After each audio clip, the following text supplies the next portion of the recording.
Oke, sebelum saya masuk step by step, adakah yang mau ditanyakan dulu teman-teman? Bisa di-drop di kolom chat ya, di menu chat silakan kalau ada yang mau ditanyakan. Atau, "Pak terlalu cepat, tolong diulang yang ini," silakan teman-teman.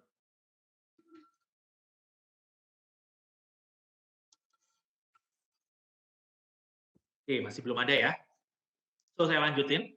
Jadi tadi kita sudah kenal ya masing-masing, faktornya ya, SWOT berdasarkan faktor internal dan eksternalnya. Oke, sekarang pertanyaannya adalah, "Pak, kita sudah tahu nih, cara mengidentifikasi SWOT. Oke, terus sekarang saya mau bikin bisnis nih, saya mau ikut kompetisinya Playbox," gitu. Nah, caranya menggunakan SWOT itu gimana, Pak? Kalau misalnya saya mau bikin bisnis baru, ya. Nah, SWOT itu teman-teman ada step by step-nya, oke. Pertama adalah kita harus tentukan dulu konteksnya. Kita mau menggunakan SWOT itu untuk bisnis baru atau melakukan improvement, evaluasi pada bisnis yang sudah ada. Oke, karena starting point-nya berbeda-beda. Oke, tuh saya asumsikan ya di sini karena teman-teman join di Playbox, asumsi saya teman-teman akan membuat bisnis baru. Oke ya. So, kita akan membuat konteksnya adalah kita untuk membuat bisnis baru. Oke, kalau konteksnya kita mau bikin bisnis baru, maka teman-teman lihat ke nomor pertama, nomor satu. Oke, starting point-nya kita cari dulu dari opportunity. Oke ya. Jadi SWOT itu tidak mewakili urutan. Oke.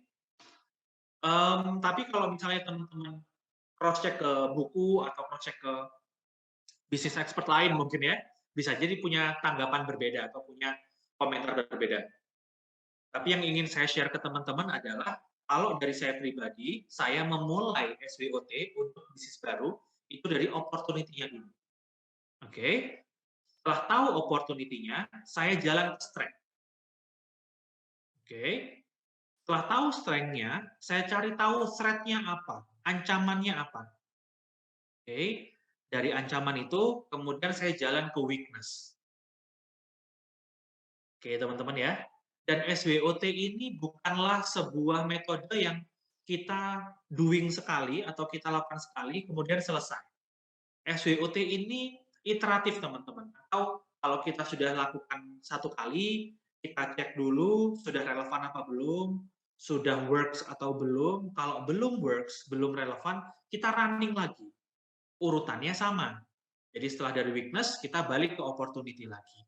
Kan tadi di awal kita sudah sama-sama tahu ya, bahwa weakness itu sebenarnya bisa memancing opportunity. Ya teman-teman ya. Nah, misal teman-teman tanya, "Kenapa Pak kok harus dari opportunity dulu?" Gitu. Nah, kehadiran bisnis kita di market, kita harus tahu, jangan sampai kita bikin bisnis itu berdasarkan kita punya modal, kita punya intuisi gitu ya. Kayaknya bikin bisnis ini oke deh gitu. Jadi jangan jangan berdasarkan intuitif teman-teman. Tapi semuanya harus berdasarkan data atau istilahnya sekarang tuh data drivenness. Ya, jadi semuanya berbasiskan data. Maka teman-teman lakukan observasi dulu. Kalau teman-teman pengen bisnis kuliner kroffel, opportunity-nya masih ada nggak sih? Trennya masih ada nggak sih ke depan? Atau jangan-jangan udah hilang? Kayak dulu ada es kepal ya, es kepal Milo, es kepal green tea gitu ya. Cuma jalan 6 bulan habis itu done, selesai gitu ya. Ketambahan dulu ada pemerintah melarang susu kental manis itu disebut dengan susu kental manis. Jadi susunya harus dihilangin karena nggak ada susunya, isinya gula doang gitu ya. Nah itu yang perlu tahu. Opportunity-nya masih ada nggak sih? Kalau kita sudah bisa menangkap opportunity-nya, oke, masih ada nih opportunity-nya. Kita punya nggak ahlinya? Kita punya keahlian di situ nggak?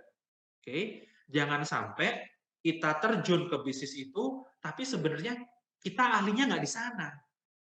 Maka nanti kita nggak bisa sebagai winner di sana. Kita hanya sebagai player saja. Padahal yang teman-teman inginkan kan pasti bisnis teman-teman menjadi winner gitu kan.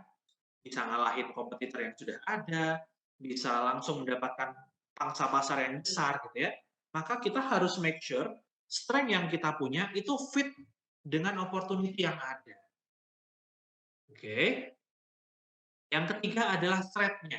Sekarang kalau misalnya opportunity ada, strength ada, ancamannya kira-kira apa? Ya, aturannya pemerintah Indonesia apa? Kemudian perilaku konsumennya seperti apa? Nah, itu yang perlu kita cari tahu di threat. Oke. Setelah kita tahu ancamannya, dari ancaman itu kira-kira yang menjadi kelemahan kita apa? Berdasarkan ancaman-ancaman tadi. Misal, ancamannya adalah peraturan di Indonesia yang belum jelas mengenai produk yang akan kita rilis.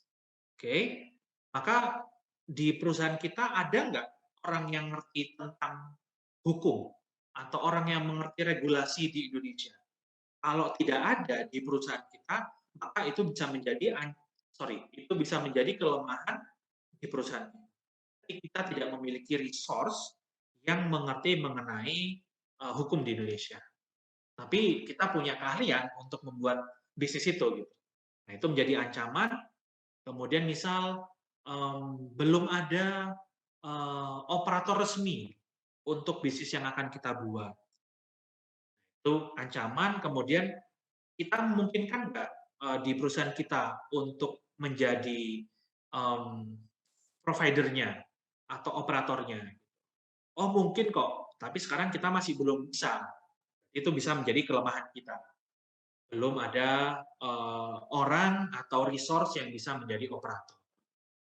Itu nanti bisa menjadi bahan untuk opportunity di iterasi kedua, di putaran keduanya. Gitu ya teman-teman ya. Oke. Nah, yang poin kedua adalah kalau misalnya konteksnya teman-teman mau melakukan perbaikan, ya. Who knows, nggak tahu, mungkin teman-teman yang join di Playbox sekarang, teman-teman sudah ada yang punya bisnis gitu ya. Kemudian teman-teman mau melakukan ekspansi atau melakukan perbaikan gitu ya. Misal ngerasa bisnisnya sekarang mandek gitu. Nah, itu teman-teman mulainya berbeda. Starting point-nya berbeda dengan yang kita bisnis baru. Kalau kita mau melakukan pengembangan atau kita mau melakukan evaluasi, maka starting-nya dari weakness. Kenapa kok dari weakness? Karena kan kita melakukan pengembangan atau melakukan improvement gitu ya, itu kan harus berdasarkan data, sama seperti opportunity tadi. Datanya apa, Pak? Datanya adalah keluhan konsumen, teman-teman. Nah, tadi kan di awal saya cerita gitu ya, saya misal ngicip makanan ke teman-teman saya gitu ya, teman-teman saya suruh icipin makanan saya. Nah, itu kan nanti kita dapat data dari sana. Oh, kurang pedes, kurang manis gitu ya. Nah, buat teman-teman yang sudah punya bisnis sekarang, harusnya teman-teman punya tools untuk bisa dapat feedback dari customer-nya teman-teman. Oke? Saya contohkan, kalau misalnya kita download game gitu ya, atau download aplikasi, baik di Google Play Store maupun iOS App Store gitu ya, pasti setelah beberapa kali kita menggunakan aplikasi itu, nanti kita diminta tuh, how do you feel? Atau seberapa happy teman-teman menggunakan aplikasi ini. Biasanya kan di situ ada bintang ya, teman-teman disuruh ngasih bintangnya, bintang berapa gitu ya. Nah, biasanya teman-teman ngeklik misal bintang 5 gitu, biar cepet gitu ya. Nah, setelah di oke, biasanya mereka minta write a review atau tulis reviewnya teman-teman. Nah, mereka minta tuh. Jadi itu adalah salah satu tools bagi teman-teman yang developer aplikasi untuk mendapatkan feedback dari penggunanya. Nah, kalau kita sudah tahu weakness kita, maka berangkat dari weakness kita, itu yang kita jadikan sebagai opportunity. Misal, saya balik lagi ke bisnis kuliner. Misal saya tahu weakness saya bahwa produk saya itu gampang ditiru. Oke, misal apa? Bikin kroffel gitu ya. Awalnya pengen saya jadikan produk signature, ternyata gampang ditirunya gitu. Tinggal cari adonan croissant, punya mesin panggangan waffle gitu ya, jadi. Nah, berarti itu bisa menjadi opportunity bagi saya. Saya harus bisa menciptakan kroffel yang tidak mudah ditiru oleh kompetitor. Atau saya menciptakan inovasi makanan baru lagi.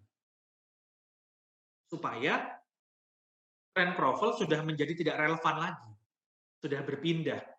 Sehingga kompetitor-kompetitor baru yang mau mulai masuk di bisnis travel, mereka jadi undur diri gitu kan. Wah, kayaknya trennya udah berubah deh. Nah, jadi kita bisa membuat opportunity atau kesempatan baru untuk bisnis kita. Oke, setelah tahu opportunity-nya, kita cek dulu threat-nya. Kalau kita mau masuk ke opportunity atau memanfaatkan kesempatan ini, kira-kira ancamannya apa? Ada regulasinya enggak? Gitu. Pola perilaku konsumennya seperti apa? Apakah kita berdarah-darah gitu ya dalam persaingan harga atau kita bisa enteng aja gitu untuk bersaing di sana, gitu ya. Nah, setelah tahu threat-nya, maka harus kita tahu strength kita harus apa. Kalau ternyata di situ ancamannya adalah perang harga nih, maka kita harus punya keunggulan, punya kekuatan dari diri kita sendiri. Kira-kira kekuatannya apa? Oh, kalau misalnya perang harga, berarti aku nggak bisa ngikutin pertempuran harga di market. Aku harus memberikan value atau produk yang unik. Sehingga ketika saya lempar ke market, meskipun harganya sedikit lebih mahal, customer akan mau pakai produk saya. Ya. Nah, keunikan produk itu bisa datang dari macam-macam. Bisa datang dari resepnya, atau bisa datang dari experience yang dirasakan oleh customer. Nah, nanti kita akan kulik lebih lanjut, nanti akan saya putarkan video yang supaya teman-teman tahu mengenai produk yang unik itu seperti apa. Oke? So, dari sini kita sudah paham ya. Jadi ada dua konteks. Saya asumsikan kita pakai konteks yang pertama, yaitu kita konteks mau bikin bisnis baru. So, sekarang berarti kita mulai dari opportunity. Ya. Nah, di sini saya ambil contoh misal aplikasi Gojek, gitu ya. Aplikasi Gojek, opportunity-nya apa sih? Gitu ya. Nah, berarti kita perlu melakukan observasi kondisi. Tadi kita sudah sepakat di awal bahwa kalau kita bicara opportunity, maka kondisi yang kita observasi adalah kondisi eksternal. Ya. So, kondisi eksternalnya seperti apa? Pengguna ojek ini seperti apa? Ya. Nah, kita lakukan observasi. Nah, teman-teman yang base-nya kampus ya, base-nya dari kampus, untuk observasi eksternal, itu teman-teman bisa menggunakan namanya empathy map, oke, atau value proposition canvas. Jadi so-so lah 11-12 ya. Jadi teman-teman yang di kampus bisa menggunakan itu. Value proposition canvas atau empathy map. Nah, supaya apa? Supaya kita tahu keresahan di masyarakat itu seperti apa, gitu ya. Nah, misal kita sudah observasi gitu ya, teman-teman yang SMA misal observasi aja dari kondisi lapangan atau teman-teman yang suka menggunakan ojek gitu ya. Ternyata setelah kita observasi itu, keresahannya ada dua. Misal ya, yang pertama adalah sulit mencari ojek jika jarak rumah ke pangkalan jauh. Itu susah tuh nyarinya. Oke. Yang kedua, kalau kita naik ojek pangkalan misal, orangnya kan beda-beda nih, drivernya kan beda-beda.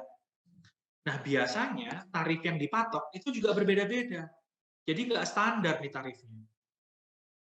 Oke, sehingga berdasarkan kondisi itu, kita ambil sebagai opportunity, teman-teman. Oke, berarti kalau kita mau bikin bisnis di bidang transportasi misal, maka kita harus memanfaatkan kondisi ini dengan mempermudah proses pemesanan. Jadi kalau kita mau cari ojek, nggak harus ke pangkalan, teman-teman. Gitu ya.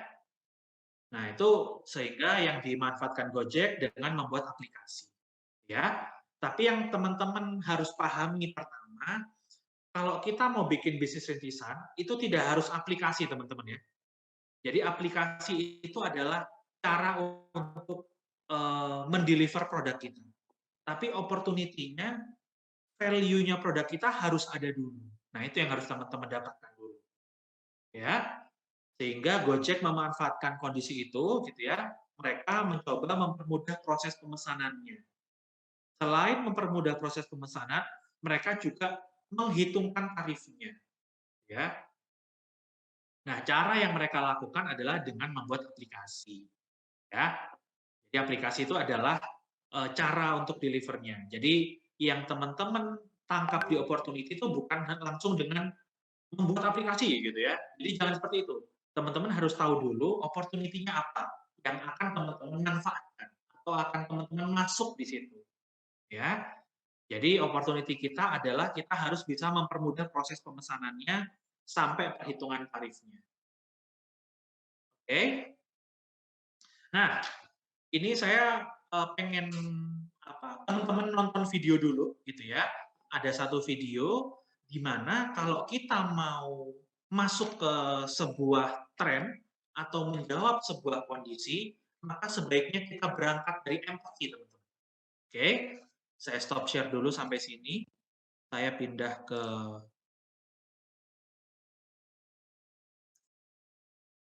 oke, oke. Ya, tadi kita sudah dapat ya, sudah dapat bahwa kalau kita mau memanfaatkan kesempatan, atau tadi kalau dari video itu kan ceritanya, Mercy kan mau masuk ke segmen customer baru gitu ya, sehingga memang kita harus tahu dulu customer-nya yang mau kita sasar itu apa, gitu ya. Nah, jangan sampai kehadiran produk kita itu hanya berdasarkan intuitif, gitu ya. Sehingga kalau tadi kan mereka sampai dipasangkan dengan customer-nya gitu ya, disampaikan, disamakan, didudukkan bareng gitu ya, kemudian mereka diskusi, kemudian mereka,